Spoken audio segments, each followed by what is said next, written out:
Hi and welcome to this week's episode of From the Shed. I'm Pete George, the host, and you are? I am the Smack. The Smack. Shane McKenna, that's me.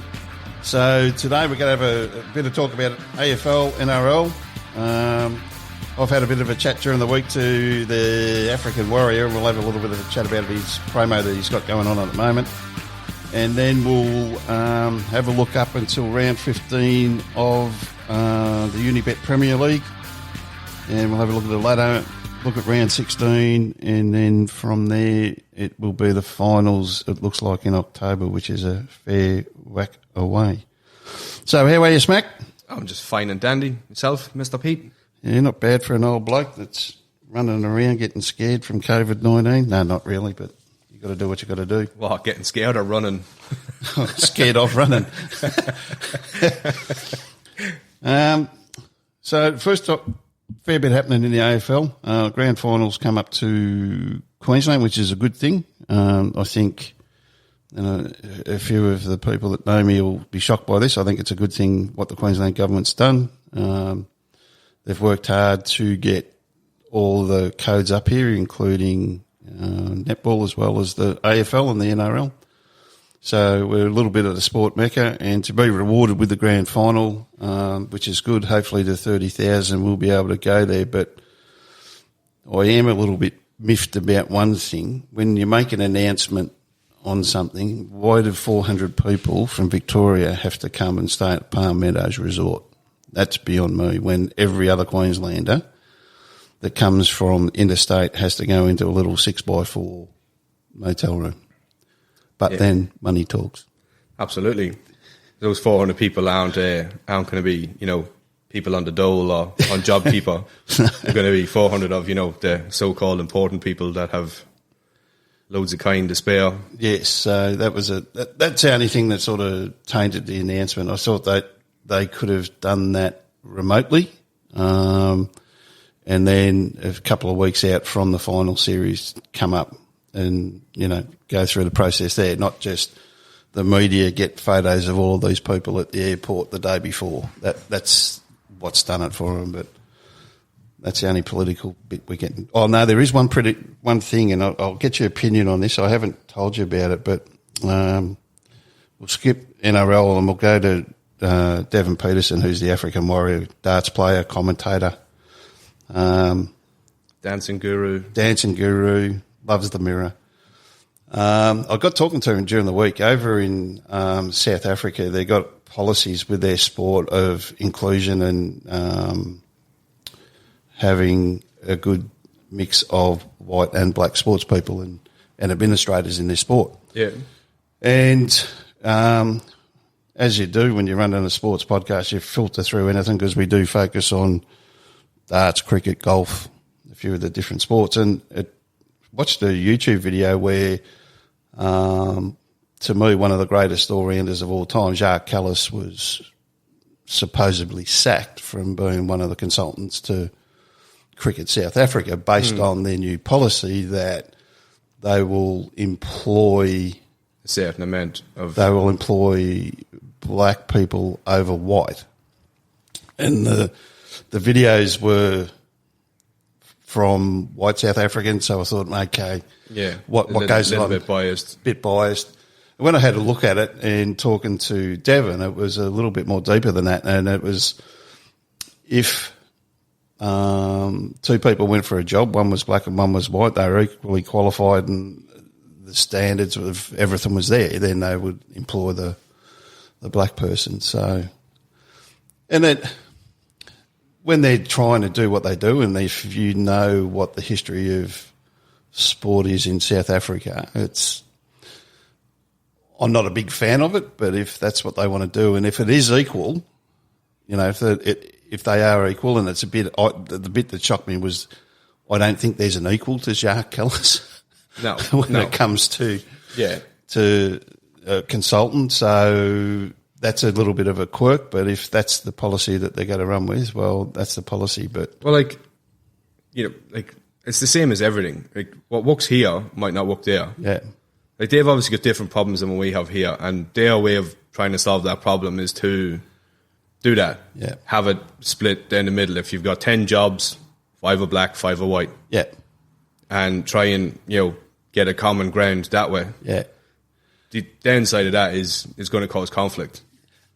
Because you're going to have someone who's better for a job pretty much not get it because of the colour of the skin. Yeah, and that's the sad thing about it. But until and listening to what Devon was saying, and until they get that right balance, it's always going to be what is the right balance, and that's the thing. But it's always going to be an argument, and it's always going to be reported in not the full story. So anything we get media released is not the full story, except for when you listen to From the Shed. Oh yeah, well we tell it how it is. Yeah, that's the difference, though. Yeah. So you can listen to From the Shed from all platforms well, now. You listen to either of us speak. We don't exactly mince our words on what we think about anything, really. Yeah, and that's the beauty of this show and some of the other podcasts that we do. But getting back to Devon, he's got a good little promo. He's a marketing guru. If you go and have a look at his Facebook page, which is devon.peterson2, he's got some classy work on there, some nice photography.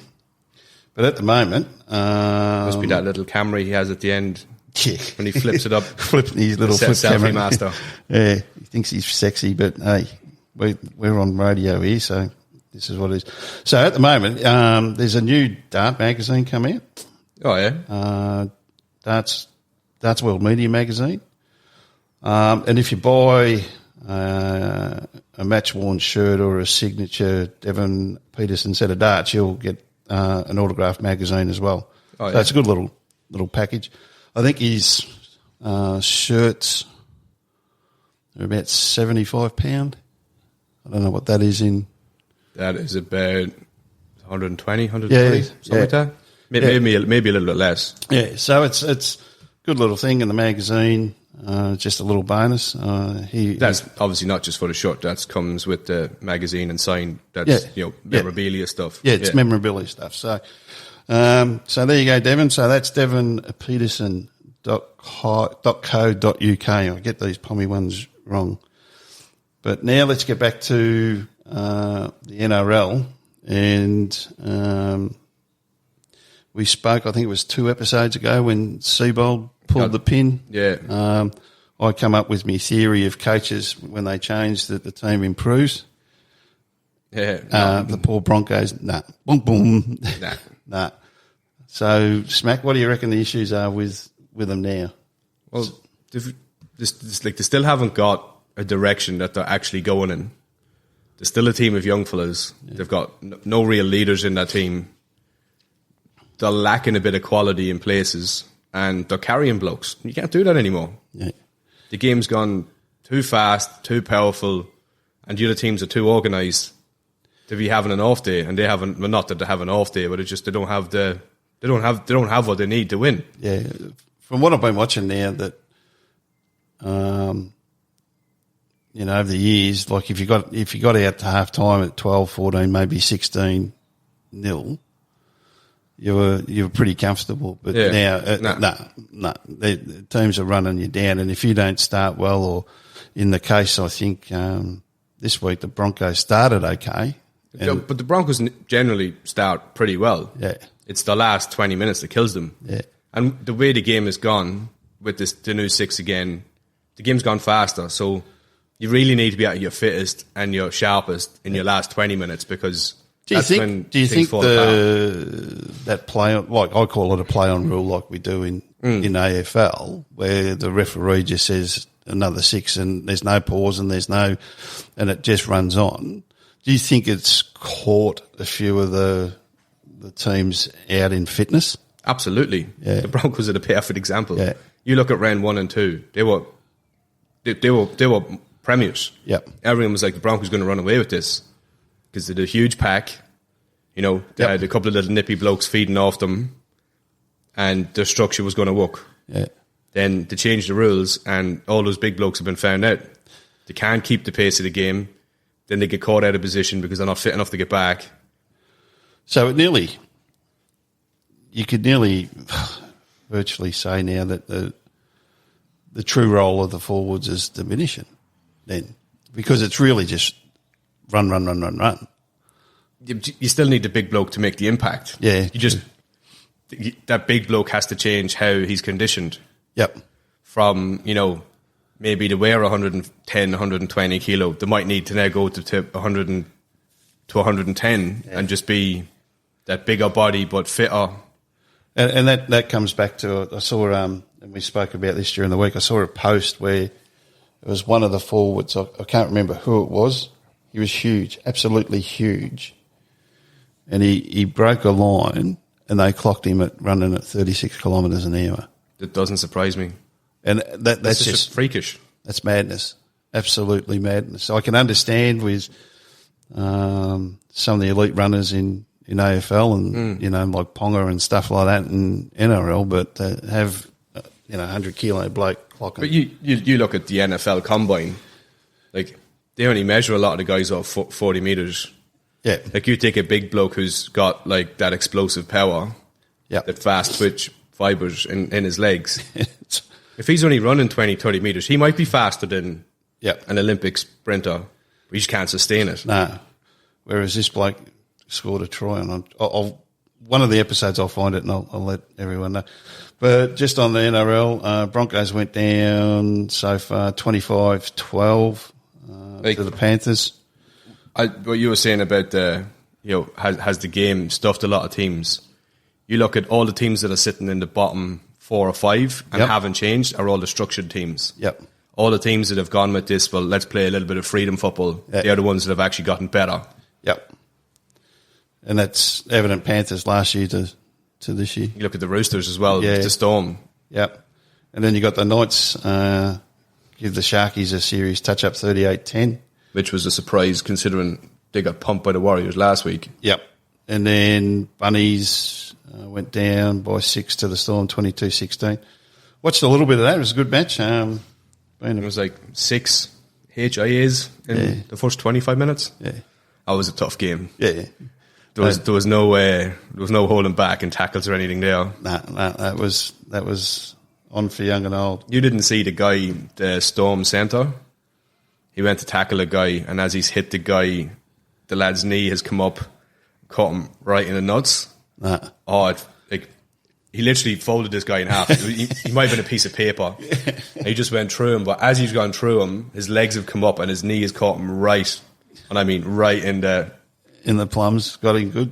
And he was on the ground. I actually thought he'd popped his shoulder when he hit the ground, and then he was just holding his. I was like, and then seeing the replay, and you were like, that definitely hurt. That definitely hurt. Yeah. And I bet you, if it was up on the big screen, half of his mates would have been laughing at him. They did put it up on the screen. Yeah. There was a couple of replays of it. I think we finished round 15 in the AFL. There was nothing really special in the AFL results. Not on the field. Just off the field. They just got to... And like even we were talking before we came on the show that Sydney Stack and another guy from Richmond, getting caught fighting at a kebab shop in early hours of the morning, Was it Callum Jones or something? Yeah, Callum Jones. They've been punished quite heavily, which I think is fair. They've been sent back. Sent back to Melbourne, suspended for 10 matches. The club got a $100,000 fine, 25,000 suspended. Yep. And the $75,000 fine they're saying the 2 players have to pay. Yep. And I think that's a little bit harsh considering who the players are. The 75,000 split between them. So Sydney Stack is probably, I don't know, on maybe 200. You'll probably find it'll come off bonuses or something over the next. Well, they don't have bonuses in AFL. They don't have. It's just a flat salary. So there's no like third party involvement anyway. So, and the other fella, he's probably, on 100. And then you have an instance where Cochin, the captain for Richmond, and his wife did something and went off to a daycare spa and and they put their hand up and said, well, we'll pay the $35,000 fine. And that's fine when you're on $900,000 a year. It's a little bit different. A little bit different. So that's the only thing about it. But I'm happy with the suspension. I think they're going to get a little bit more. Well, you look at it this way. If that was any other job, you'd be sacked and you'd have no pay. So in one regard, it is a bit harsh. And then in the other sense, it's like, well, no. Yeah. This is a message to all of you. Yeah. Do it again, and it's going to cost you more than it's going to cost us. Yeah. So it's stupidity that they did it, but it's a good result of what they've been punished with. The only real upset in the AFL was Sydney beating Melbourne, and Melbourne now may not make the 8.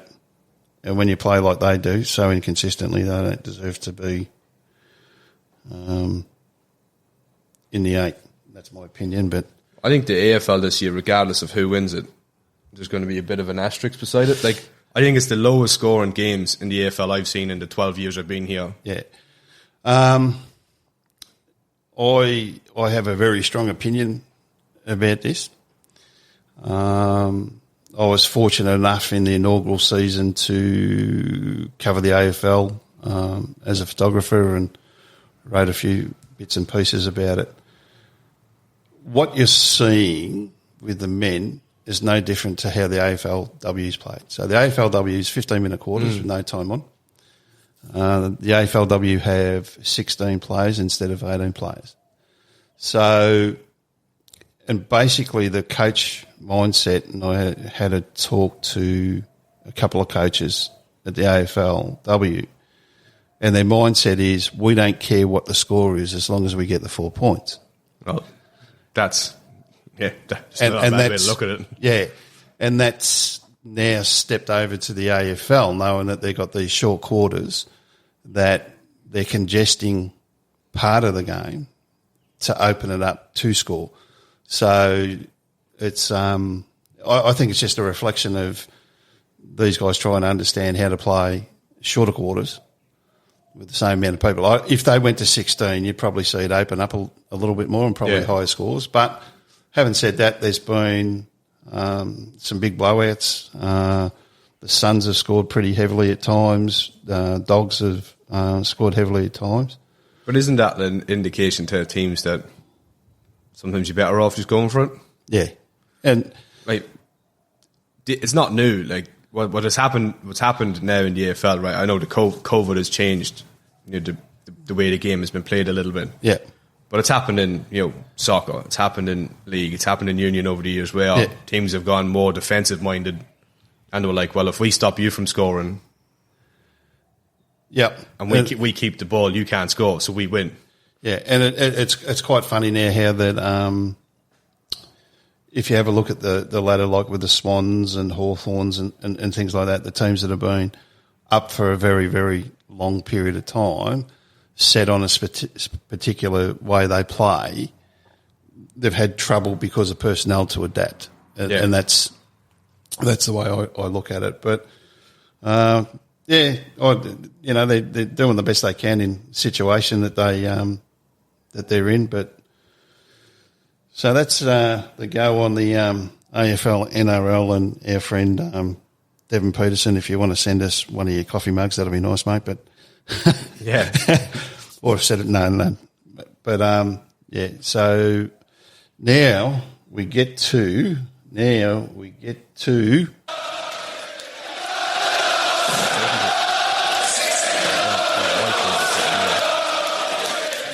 the serious sport, the darts.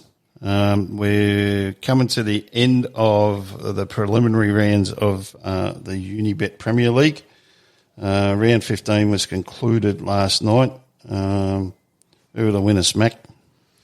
You had Aspinall last night, who, this morning for us, last night over there, who had a good win against Gorney, our favourite happy chappy. Yeah. Oh, this would have been a good advertisement for Prozac. Look like Darryl at the start of the night, look like Nathan at the end of it. You finally got a bit excited, poor Nate. Yeah. Yeah, look, I think both players in that game kind of could have went either way. like Darryl missed some good shots. Aspinall in a lot of games so far in the Premier League has been on fire, and then it just drops. It's like he's went for a walk. Watching that game, I thought there at one stage he was going to have. I thought he was nearly suffering from dartitis, but because he kept on going to throw and then backing off and not throwing. And see, that's one of the things I like about him is he won't just throw the dart even though it doesn't feel right. He'll actually stop and go, nah. Yeah. You know. But that's a discipline that is good within himself. And I think it was Rod Harrington and it was either John Part or Wayne Mardell calling that game. I think it was Mardell. Yeah. And he commended Nathan on how he stepped back, composed himself. But listening to the interview after it, he was having problems with his eye. I think it's Ian White's got the same problem, that his eye twitches. Yeah. And he can't control it and can't focus on the board. So he was stepping back. And as he said, I'm supposed to wear glasses, but I look ugly in glasses, so I don't wear them. News from... Wear them. Yeah. Find ones that are full face length. Yeah. You know, like we sit behind microphones for a purpose and don't have a video link. The second match was Glendarren and Peter Wright, and that's only Glendarren's second loss.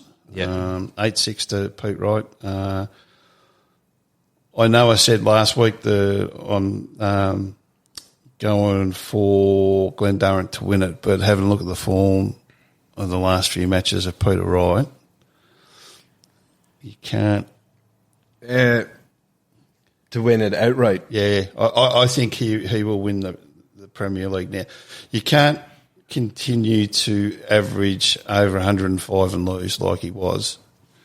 I think with Peter Wright, and especially when it comes into the finals, he can average 105 to 108. It just depends on who he's playing and how they go about it. Yeah. Like if he's playing Durrant from 3-4 nights ago, Durrant doesn't lose that game. No. I think I haven't seen the whole game, but I watched a part of it. And it was the first time I saw Durrant maybe a little bit mental fatigue, in the sense that, you know, a draw against MVG, he's had these get out of jail cards. Oh, like he's been in it right until the end. Like, you know, you look at some of the other results, you know, the 7-3 and 8-2, and they've had easier games, whereas he's gone the full hog in a lot of them. Yeah, and I just think when you're playing someone like Peter Wright, he'll punish you on the doubles. But he's also now put himself at the top of the pops. Yeah. So everyone's coming looking for your scalp. Yeah. More so than... So, like, guys who were playing him before were kind of going, oh, yeah, it's just Glendarren. Yeah. Now they're going, well, I'm taking you off the top. Yeah. Like, I want to knock you off that pedestal. Yeah. The same way everyone done it with MVG. Yep. And then the third match of the night? We got Anderson and Van Geeuwen, which I was surprised with this because Van Geeuwen actually got up. Yeah. Second night on the new black darts. I think. Yep. I'm not sure which ones they are, but he's got the new darts. I think this is just, 8-6. It's basically one break. And from the bits of the game I watched, Anderson was not on his game. Yeah. Which, now, like I said, I didn't watch all of it, but if Anderson's on the top of his game, I don't believe MVG wins that. No.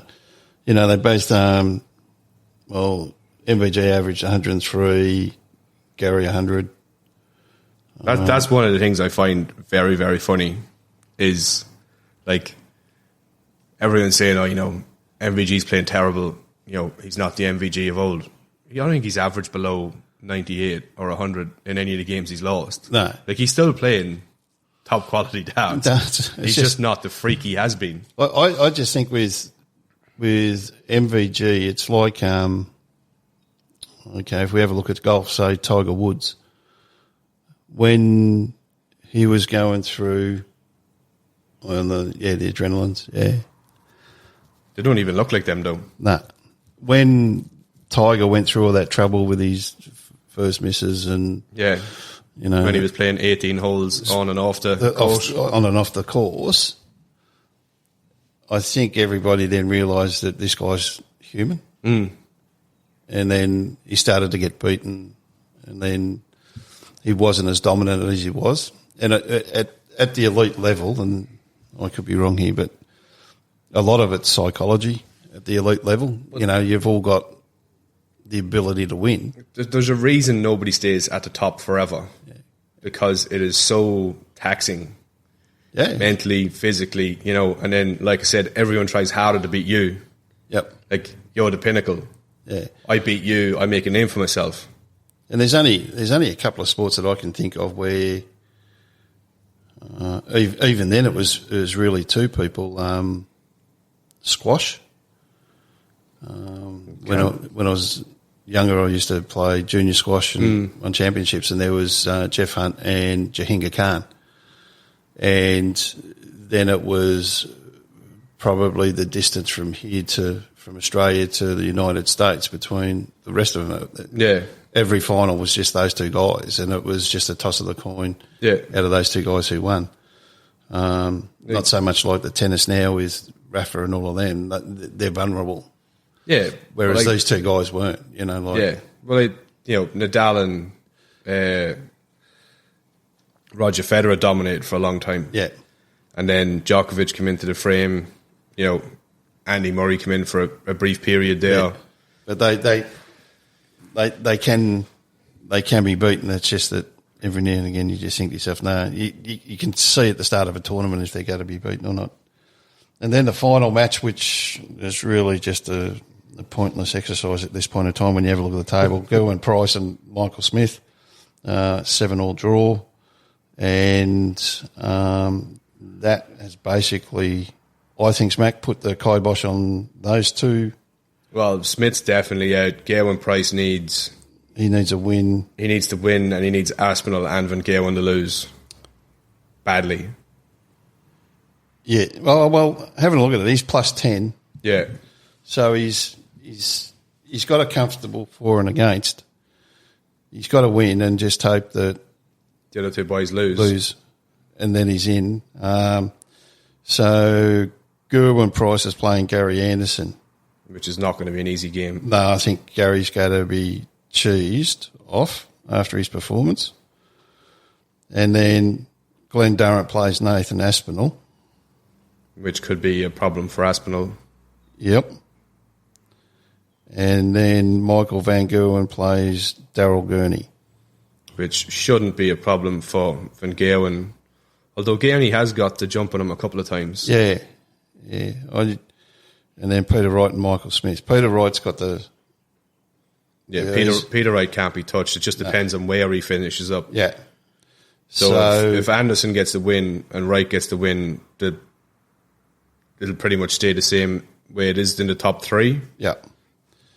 But you'd want to be, like, if you're Glenn Durrant, you'd want to be hoping the likes of maybe Aspinall gets a draw and goes to 18 and Van Gerwen loses. And then he's got Aspinall in the semis rather than MVG. Yeah. Although at this stage I don't think Durrant cares. But having said that, if Aspinall plays at his elite level where he's capable of doing, and Gary Anderson wins, that puts Anderson on top. No, sorry. No, it's 1 point short. Yeah, so I think the four's actually going to be. It'll be the 4 as it is now. I don't. I think MVG will be in there. You think? I think he's just turned it right at the right time, and Aspinall and Durrant, you'll probably find that it'll be a draw. Yeah, because Aspinall's got a +5, yeah, and MVG's got a +2. If he comes out and batters Gurney off the board, bats Gurney off the board. That's a bit. Well, I don't think that'd happen on the stage. that'd be another photo for. Yeah, that'd be another photo for social media. But even if both of them won, if Aspinall only wins by a leg or two, Yep. and Van Gawen wins comfortably, he could jump him in the legs as well because they're both on the same points. I think MVG will somehow end up in there. Yeah, so he needs so that's 8. He needs to win. So he needs like a 8-2, 8-3, 8-4. And he needs Doran to either beat Aspinall, draw with him, or run him very, very tight on legs, like an 8-6. Yeah, so that 4th spot's got to come down to legs, or Durrant, giving Aspinall a touch up. I think he, to me, I think the winners for the final night are going to be Wright, Van Gerwen, Durrant, Anderson. Yeah. And then that'll give you the 4 of Durrant, Anderson, Wright, and Van Gerwen. Which is probably right. Yeah. Like, not that there's a right way and a wrong way about it, No. But then, Michael Smith can, make it hard for Peter Wright. He can drop down to 4th. And so it's ended up pretty well. The only disappointment, like we said, anyone in that is likely to beat anyone on the night. Like, you try and predict it, but you're playing with fire, really. Like based on form, I was thinking maybe the Durrant Wright, this last night's match, that Durrant Wright game was, you would have called that a draw based on the way the two were playing. Yeah, well, right, Doran obviously wants to win the Premier League and get the 25 grand bonus. Yeah.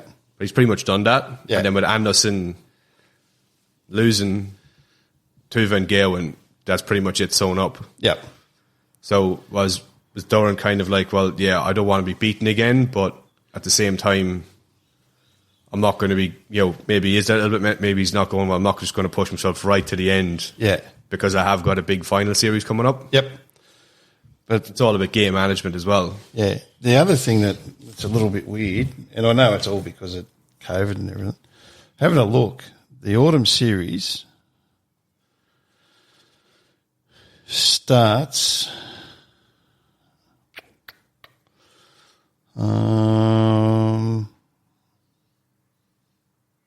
on the 12th of September. So that puts the Unibet Premier League final in October. Yeah. So it's a big break for them, but they do have darts in between. So the autumn series is like the summer series they had to try to get, it's all behind closed doors. Yeah, it's all the qualification points for the World Championship. World Championships. So that starts in a fortnight. But one of the things that it's a bit disappointing here in Australia is that it's not on TV, unless we can find a way to do it. So I thought Fox had all the... No, I've been through the TV guide, and it's only like replays of the Premier League and World Match Play, a few of the things, there's nothing there. So unless there's... Well, this is one reason as to why you should subscribe on your favourite hosting platform, whether it's Spotify, iHeartRadio. We're on iHeartRadio now. I do love radio. So we're on all the platforms. So make sure you follow us and leave a good review for us. But as soon as we know any of the TV dates, it'll be in the shows. Yeah. We'll keep people updated. Keep you updated. And if you can't watch the games, you can't find anywhere to watch them, we'll be covering them every week. Yep. If not a couple of times a week, if we can get to that. Yep. So it's definitely every week because we do it. And our mate, Schmack, he works hard hours, the poor boy, and or I'm running some businesses here. May not be the same day every week, but it'll be out every week. We'll try to get it as close to. We'll try and get a consistent day for it. Yeah. Hopefully, I don't know how you feel, Smack, but Mondays will be probably a Monday night. Get it out for Tuesday because of all the results come through. Yeah, it'll be good to get it over, because most of the games will be over the weekends. Yeah. Yeah, that'd be good. And then cricket's kicked off last night too. I'm a cricket tragic. The Poms beat the Aussies in the T20. And I enjoy going to watch the T20, but it's not a big thing. I prefer me Test cricket. But see, I'd much prefer the T20 or the Big Bash. Yeah, well, yeah, you like a Big Bash. That's your problem. Yeah, well, I just don't like stopping for tea and crumpets in the middle of an all day game. Well, that's anything that goes for longer than 2 hours. Yeah, well, your missus hasn't seen that ever. No, well. If she did, I wouldn't be here. I'd be on a couple of other websites. And you would be watching me. Yeah, well, that's true. So, yeah, that's the darts this week. We will probably do a full wrap of the Unibet up until now. If, Devon, you get to this part of the show, which would be great, send me a message and we'll see if we can get you on for a quick interview and get your thoughts of the Unibet scene you've been over there commentating the last few days. Yeah, it's been good to hear him on he brings a different dynamic to the commentary. Yeah, and it was quite good listening to him when he started, that it was totally a different perspective for him. You could actually see the reactions of the players and start to get to see he's there. He plays alongside them and against them, and you can see the little nuances. And the other one I'll give a shout out to, and I'll chat to her a bit on Facebook too, is Laura Turner. Oh yeah, yeah. She's taken the commentary like a duck to water. She is very good as well. Yeah, and it's been good watching her from when she did the first lot of commentary with the BDO and then come in to commentate on the PDC. Yeah. And then how she's relaxed and she has a bit of a joke with the boys now and everything. She's found a niche there. That's one of the things about the PDC is like the commentators are very easygoing. Like there is that bit of banter amongst them. Yeah. Like it's very kind of to keep it light and fun as well as serious. Yeah. And if you can get back and listen to the real fun combination to me is John Part and Wayne Mardell. Yeah. They know how to have a bit of fun. They played against each other. They played on tours for years. So it's all there. So round 16 starts today in the AFL. And round, I don't know what round is. Round 17 continues today in the NRL. And as we always say with the show, stay safe, have fun. COVID-free since 93. That's the one. And if you're out in public and you want to have a snooze, make sure you snooze over everybody, just to get them nervous. But that's the show. Next one we're going to probably have a look at for Tuesday. We'll have the final set up, and I've got a funny feeling that we might have an announcement about how the Unibet's going to be in October, just based on what comes out with Dave Allen. So that's this week's show. Anything else to input there, young Smack? No, just keep safe, keep it tidy. And if you're playing darts this weekend, happy tossing. Yeah, and don't play like me. Yeah, or me. I can't hit a one at the moment. I wouldn't hit a barn door with a machine gun with unlimited ammo.